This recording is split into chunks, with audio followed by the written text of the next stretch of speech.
പുറം വേദന സാധാരണയായി കാണുന്നൊരു പ്രശ്നമാണ്. മിക്ക ആളുകൾക്കും ഈ മിഡ് ബാക്ക് പെയിൻ എന്ന് പറയും. അതായത് പുറത്തുനിന്നുള്ള വേദനയും കടച്ചിലും. ശക്തമായ വേദനയായിരിക്കില്ല, പക്ഷേ നമുക്ക് അസ്വസ്ഥത ഉണ്ടാക്കുന്ന രീതിയിൽ വൈകിട്ട് ജോലി ചെയ്യുന്ന സമയത്തോ അല്ലെങ്കിൽ ഓഫീസിൽ ഇരുന്നിട്ട് കുറച്ച് നേരം വർക്ക് ചെയ്യുന്ന സമയത്ത് കുറച്ച് കഴിയുമ്പോൾ പുറത്ത് വേദന വരിക, അല്ലെങ്കിൽ അടുക്കളയിൽ ഇരുന്നിട്ട് നമ്മൾ പാത്രം കഴുകുന്ന സമയത്ത് അല്ലെങ്കിൽ അടുക്കളയിൽ കിച്ചണിൽ എന്തെങ്കിലും വർക്ക് ചെയ്യുന്ന സമയത്ത് പുറത്തുനിന്ന് വേദന തുടങ്ങുക. അതുപോലെയുള്ള കാര്യങ്ങൾ ചെയ്യുമ്പോൾ കുറച്ച് നേരം നിന്നിട്ടോ അല്ലെങ്കിൽ കുറച്ച് നേരം ഇരുന്നിട്ടോ ഉള്ള ജോലി ചെയ്യുന്ന സമയത്ത് നമ്മളെ പുറം ഭാഗത്ത് കൈപ്പിലയുടെ താഴ്ഭാഗത്ത് അകറ്റ് പുറത്തായിട്ടുണ്ടാകുന്ന വേദന, ഇത് സാധാരണ ഒരു അസ്വസ്ഥത ഉണ്ടാക്കുന്ന ഒരു ഇറിറ്റേറ്റ് ചെയ്യുന്ന രീതിയിലുള്ള ഒരു പ്രശ്നമാണ്. എന്തുകൊണ്ടാണ് അവിടെ കോമൺ ആയിട്ട് വേദന വരുന്ന കാരണങ്ങൾ എന്തൊക്കെയാണ് എന്ന് നമുക്ക് നോക്കാം.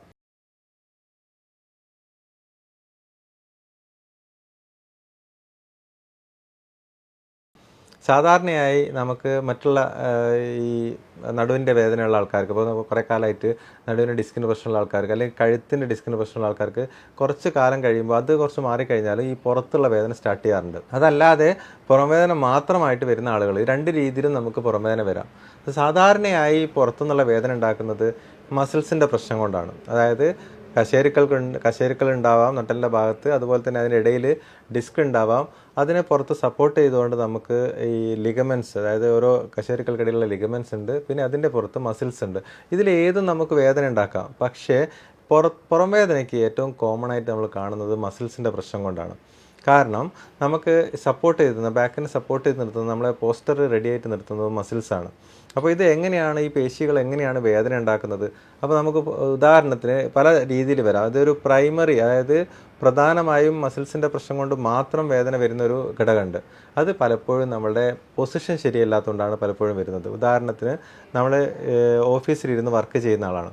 അപ്പോൾ ഓഫീസിലിരുന്ന് കമ്പ്യൂട്ടറിലോ അല്ലെങ്കിൽ മറ്റുള്ള ക്ലറിക്കൽ വർക്കോ ചെയ്യുന്ന ആൾക്കാർ പൊസിഷൻ ശരിയില്ലാതെ ഇരിക്കുകയാണെങ്കിൽ, ഒന്നുകിൽ ബാക്ക് സപ്പോർട്ട് ഇല്ലാതെ ഇരിക്കുക, അല്ലെങ്കിൽ നമ്മൾ മുന്നോട്ട് വളഞ്ഞിട്ട് ഇരിക്കുന്ന രീതിയിലുള്ള ജോലി ചെയ്യുന്ന ആൾക്കാരുണ്ടാവും. അപ്പോൾ അത് സ്ഥിരമായിട്ട് ചെയ്യുമ്പോൾ, നമ്മളിപ്പോൾ ഒരു ദിവസമോ 2 ദിവസമോ ചെയ്യുന്നതുകൊണ്ട് കുഴപ്പമില്ല, പക്ഷേ ആ ഒരു ജോലി നമ്മൾ സ്ഥിരമായിട്ട് ചെയ്യുമ്പോൾ പൊസിഷൻ ശരിയില്ലാതെ ചെയ്യുന്ന സമയത്ത് ആ മസിൽസിൻ്റെ ഉള്ളിൽ നമുക്ക് ട്രിഗർ പോയിൻറ്റ്സ് ഡെവലപ്പ് ചെയ്യും. അതായത് ആ മസിൽ ടൈറ്റ് ആവുകയും പിന്നെ അതിൻ്റെ ഉള്ളിൽ നിന്ന് ട്രിഗർ പോയിൻ്റ് ഡെവലപ്പ് ചെയ്യും. അങ്ങനെ വന്നു കഴിഞ്ഞാൽ ആ പോയിന്റുകൾ, പിന്നെ ആ മസിൽസിൻ്റെ ആ പോയിന്റുകളിൽ നിന്ന് പെയിൻ റേഡിയേറ്റ് ചെയ്യാൻ തുടങ്ങും. അപ്പോൾ തുടക്കത്തിൽ മസിൽസ് ടൈറ്റ് ആകുമ്പോൾ നമുക്ക് വലിയൊരു ബുദ്ധിമുട്ടുണ്ടാവില്ല, കുറച്ച് സ്റ്റിഫ്നെസ് മാത്രമേ ഉണ്ടാവുള്ളൂ. പക്ഷേ പിന്നീട് അതിൻ്റെ ഉള്ളിൽ ട്രിഗർ പോയിന്റ് ഡെവലപ്പ് ചെയ്ത് കഴിഞ്ഞ് കഴിഞ്ഞാൽ പിന്നെ ആ ഒരു പോയിന്റിൽ നിന്ന് പെയിന് മറ്റുള്ള ഭാഗത്തേക്ക് റേഡിയേറ്റ് ചെയ്യാൻ തുടങ്ങും.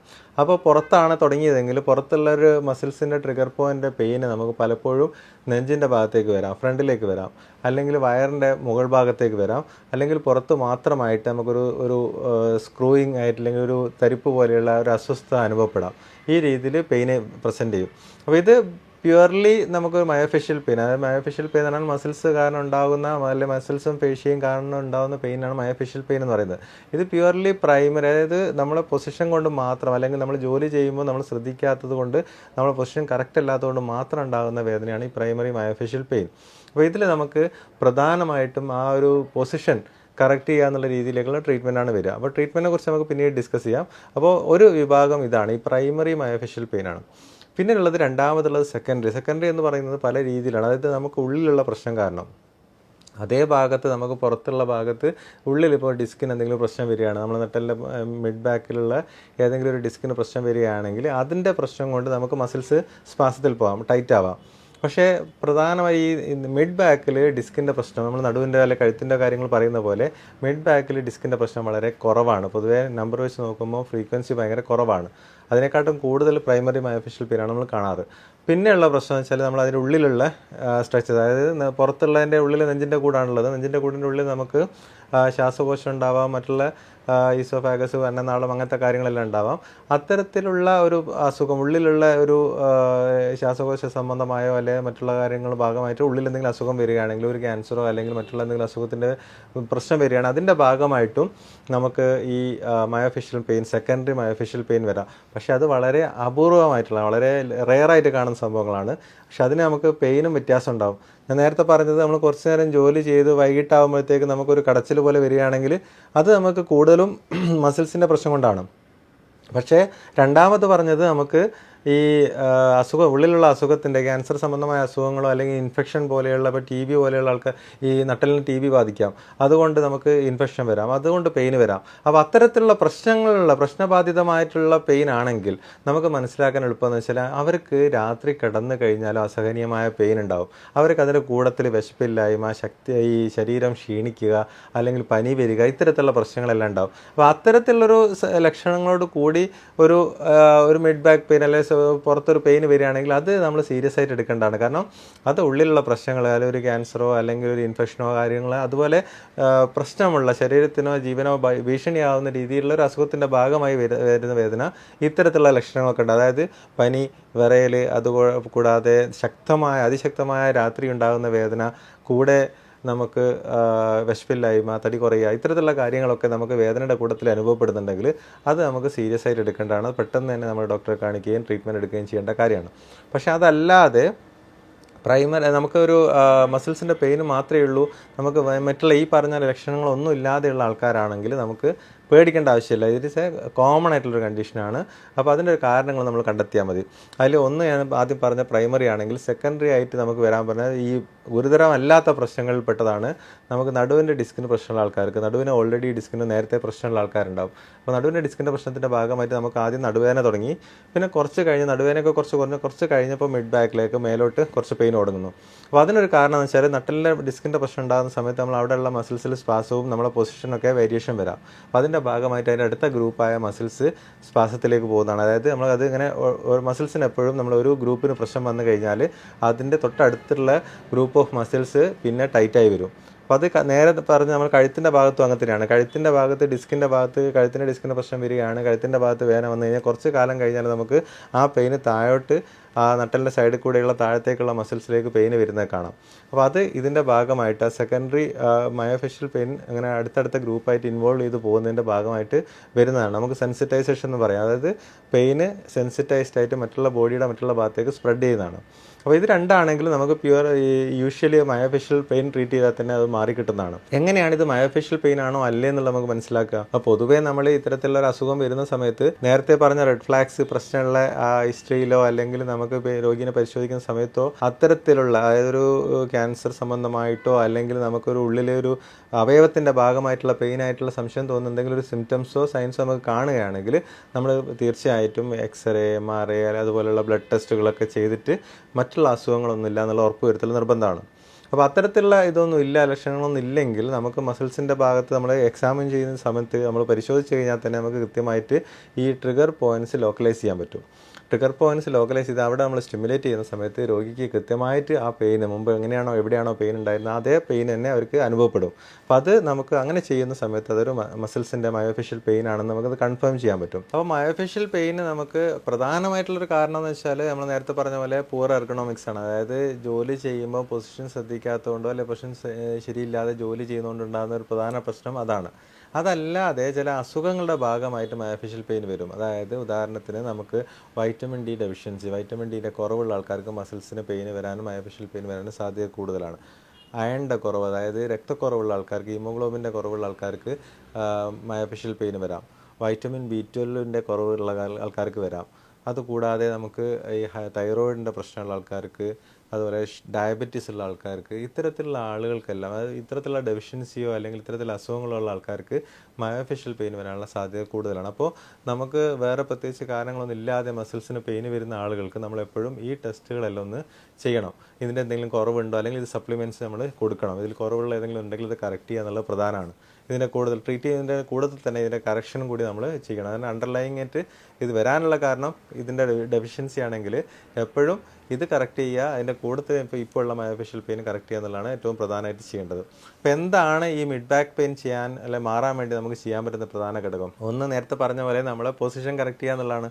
അതായത് നമ്മൾ ജോലി ചെയ്യുമ്പോൾ നമ്മൾ ഇരിക്കുന്ന ചെയർ ആണെങ്കിൽ അത് നമ്മൾ പുറകിൽ സപ്പോർട്ട് ചെയ്യുക. ബാക്കിൻ്റെ നമുക്ക് ഈ നടുവിൻ്റെ ഭാഗത്തല്ല കുറച്ച് മേലോട്ട് കയറി പുറം വരെയുള്ള ഭാഗത്ത് സപ്പോർട്ട് ചെയ്തിട്ടുള്ള ചെയർ ആണെങ്കിൽ നല്ലതാണ്.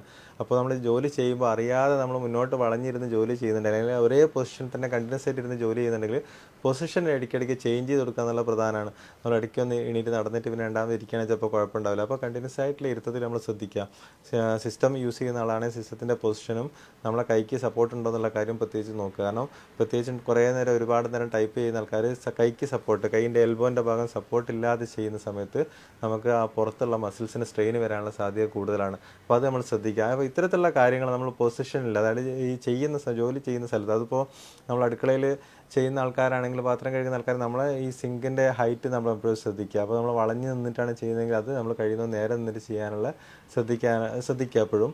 അതുപോലെ അടിച്ചു വാരുക, ക്ലീനിങ് ചെയ്യുന്നത്, അപ്പോൾ അതിനനുസരിച്ചുള്ള നമ്മൾ മോപ്പാണെങ്കിലും മറ്റുള്ള കാര്യങ്ങളും അതിൻ്റെ ലെങ്ത്തും കാര്യങ്ങളൊക്കെ നമ്മളെപ്പോഴും മോഡിഫൈ ചെയ്യുക, നമുക്ക് പറ്റുന്ന ഹൈറ്റും ലെങ്ത്തും ഉള്ള സാധനങ്ങൾ ഉപയോഗിക്കുക. അപ്പോൾ അങ്ങനെ വരുമ്പോൾ നമ്മൾ ഈ വളഞ്ഞു നിന്നിട്ട് ജോലി ചെയ്യുന്നതും പൊസിഷൻ ശരിയില്ലാതെ ജോലി ചെയ്യുന്നതൊക്കെ ഒഴിവാക്കാൻ പറ്റും.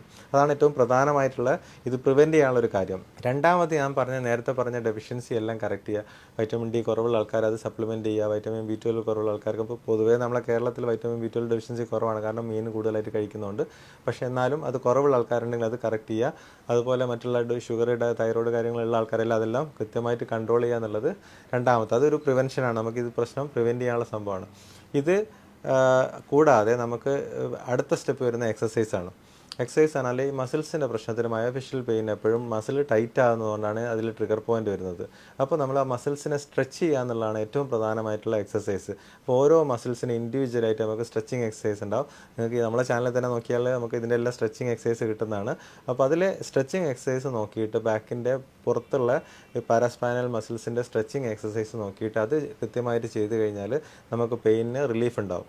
ചില ആളുകൾക്ക് സ്ട്രെച്ചിങ് ചെയ്താലും പെയിന് മാറാതെ, അല്ലെങ്കിൽ സ്ട്രെച്ചിങ് ചെയ്യാനാവാത്ത ആൾക്കാരുണ്ട്, പെയിന് കാരണം സ്ട്രെച്ച് ചെയ്യാൻ പറ്റാത്ത രീതിയിൽ. അപ്പോൾ അത്തരത്തിലുള്ള ആൾക്കാർക്ക് അടുത്ത സ്റ്റെപ്പ് നമ്മൾ ഫിസിയോതെറാപ്പി ചെയ്യേണ്ടി വരും. ഫിസിയോതെറാപ്പിയിൽ നമുക്ക് പല രീതിയിലുള്ള ട്രീറ്റ്മെൻറ്റ് ഉണ്ട്. മയോഫേഷ്യൽ മസിൽസിനെ റിലീസ് ചെയ്യുന്ന രീതിയിലുള്ള പല രീതിയിലുള്ള ട്രീറ്റ്മെൻറ്റ്, അതിൽപ്പെട്ടതാണ് മയോഫേഷ്യൽ റിലീസ് പറഞ്ഞാൽ കൈകൊണ്ട് മസിൽസ് റിലീസ് ചെയ്യാം. അതല്ലെങ്കിൽ നമുക്ക് നീഡിൽ കൊണ്ട്, ഡ്രൈ നീഡിലിംഗ് വന്നിട്ട് ആ മസിൽസ് എല്ലാം റിലീസ് ചെയ്ത് കൊണ്ടുവരുന്ന രീതിയിലുള്ള ട്രീറ്റ്മെൻറ്റ് ഉണ്ട്. അപ്പോൾ ഇത്തരത്തിലുള്ള ട്രീറ്റ്മെൻറ്റ് ഫിസിയോതെറാപ്പിയിൽ എടുത്തതിന് ശേഷം അതിനുശേഷം സ്ട്രെച്ചിങ് എക്സസൈസ് കണ്ടിന്യൂ ചെയ്യുക. അതാണ് അടുത്ത സ്റ്റെപ്പ്. ഇപ്പോൾ ഇതിലും നിൽക്കാത്ത ആളുകളുണ്ടാവും. നമ്മൾ ഫിസിയോതെറാപ്പി ചെയ്തു, ഈ കാര്യങ്ങളെല്ലാം ചെയ്തിട്ടും മാറാത്ത ആൾക്കാരണം. അത്തരത്തിലുള്ള ആൾക്കാർക്ക് നമുക്ക് ഈ ട്രിഗർ പോയിൻറ്റ്സ് നേരിട്ട് ഐഡൻറ്റിഫൈ ചെയ്തിട്ട് ട്രിഗർ പോയിൻ്റ് ഇഞ്ചക്ഷൻ എന്നുള്ള ട്രീറ്റ്മെൻറ്റ് ഉണ്ട്. അതായത് ശരീരത്തിന് ദോഷമില്ലാതെ പെയിൻ കില്ലറോ കാര്യങ്ങളോ ഇല്ലാതെ നമുക്ക് ലോക്കൽ അനസ്തെറ്റിക് വെച്ചുകൊണ്ട് ആ ട്രിഗർ പോയിൻറ്റിൽ ഇഞ്ചക്ഷൻ ചെയ്ത് നീഡിൽ കൊണ്ട് ട്രിഗർ പോയിൻറ്റ് ബ്രേക്ക് ചെയ്തിട്ട് ആ മയോഫേഷ്യൽ പെയിൻ റിലീസ് ചെയ്യാൻ പറ്റും. അപ്പോൾ ആ ടൈറ്റായി കിടക്കുന്ന മസിൽസ് ബാൻഡുകളെല്ലാം കൃത്യമായിട്ട് റിലീസ് ചെയ്തിട്ട് അതിന് ശേഷം നമ്മൾ സ്ട്രെച്ചിങ് എക്സസൈസും കാര്യങ്ങളൊക്കെ കണ്ടിന്യൂ ചെയ്യാൻ പറ്റും. അപ്പോൾ ഇത്തരത്തിലുള്ള കാര്യങ്ങളെല്ലാം ചെയ്തിട്ട് പിന്നെയും റിക്കറൻ്റ് ആയിട്ട് നമുക്ക് പെയിൻ വന്നുകൊണ്ടിരിക്കുന്നുണ്ടെങ്കിൽ നമ്മൾ തീർച്ചയായും ഉള്ളിൽ മറ്റുള്ള അസുഖങ്ങളൊന്നും ഇല്ല എന്നുള്ള ഉറപ്പ് വരുത്തണം. എന്തെങ്കിലും ഒരു അണ്ടർലൈൻ കോസ്, അത് ചിലപ്പം ഫാസറ്റ് ജോയിൻ്റ് ആവാം, അല്ലെങ്കിൽ ഡിസ്കിൻ്റെ പ്രശ്നമാവാം, അല്ലെങ്കിൽ വേറെ എന്തെങ്കിലും ഒരു അസുഖത്തിൻ്റെ ഭാഗമായിട്ടുള്ള മയോഫേഷ്യൽ പെയിൻ ആവാം. അതുകൊണ്ടായിരിക്കാം പിന്നെയും തിരിച്ചു വരികയോ അല്ലെങ്കിൽ ഇത്തരത്തിലുള്ള ട്രീറ്റ്മെൻറ്റ് എടുത്തിട്ട് മാറാതിരിക്കുന്നുണ്ടെങ്കിൽ. അല്ലാതെ ഒരുവിധം ആൾക്കാരുകളെല്ലാം ഈ രീതിയിലുള്ള ട്രീറ്റ്മെൻറ്റ് ചെയ്ത് കഴിഞ്ഞ് അതിന് ശേഷം നമ്മൾ കൃത്യമായ സ്ട്രെച്ചിങ് എക്സസൈസ് ചെയ്ത്, അപ്പോൾ പെയിൻ ഇത് ചെയ്ത് മാറി പിന്നെയും രണ്ടാമത് വരുന്നൊരു പ്രശ്നമാണ് പിന്നെയുള്ളത്. അപ്പോൾ പിന്നീട് വരാതിരിക്കണമെങ്കിൽ നമ്മൾ സ്ട്രെച്ചിങ് എക്സസൈസ് ചെയ്യണം എന്നുള്ള നിർബന്ധമാണ്. അതുപോലെ തന്നെ നമുക്ക് വരാനുള്ള കാരണം, ഉള്ളിലുള്ള മൂലകാരണം എന്താണെന്നുള്ളത് നോക്കണം. അതായത് നമ്മളെ പൊസിഷനാണോ അല്ലെങ്കിൽ എന്തെങ്കിലും അസുഖത്തിൻ്റെ പ്രശ്നമാണോ എന്നുള്ളത് നോക്കിയിട്ട് അത് നമ്മൾ അതിൻ്റെ കൂടുതൽ കറക്റ്റ് ചെയ്യണം. അപ്പോൾ 2-3 കാര്യങ്ങളാണ്. ഒന്ന്, ഇപ്പോൾ ഉള്ള ട്രിഗർ പോയിന്റ് ഒഴിവാക്കി മസിൽസ് റിലാക്സ് ചെയ്യണം. രണ്ടാമത്തത്, ഇതിന് വരാനുള്ള കാരണം നമ്മൾ എന്താണ്, നമ്മളെ സോഴ്സ് ഓരോരുത്തർക്കും വ്യത്യാസം ഉണ്ടാവും. അപ്പോൾ ഒരു ജോലി, ഞാനിപ്പോൾ ഓഫീസിൽ ജോലി ചെയ്യുന്ന എൻ്റെ ജോലിയായിരിക്കും എൻ്റെ ഈ വേദനയ്ക്ക് കാരണം, അതല്ലാതെ മറ്റുള്ള ആൾക്കാർക്ക് വേറൊരു റീസൺ ആയിരിക്കും. അപ്പോൾ എന്താണ് അതിൻ്റെ റീസൺ എന്ന് നമ്മൾ കണ്ടെത്തി അത് നമ്മൾ കറക്റ്റ് ചെയ്യണം. മൂന്നാമത്തത്, നമ്മൾ പിന്നീട് വരാതിരിക്കാൻ വേണ്ടി സ്ട്രെച്ചിങ് എക്സസൈസും സ്ട്രെങ്തനിങ്ങും കണ്ടിന്യൂ ചെയ്യണം. ഇങ്ങനെ ചെയ്ത് കഴിഞ്ഞാൽ നമുക്ക് ആ മിഡ് ബാക്ക് പെയിൻ പൂർണ്ണമായിട്ട് തന്നെ മാറ്റിയെടുക്കാൻ പറ്റും. മറ്റൊരു വീഡിയോയുമായി വീണ്ടും കാണാം.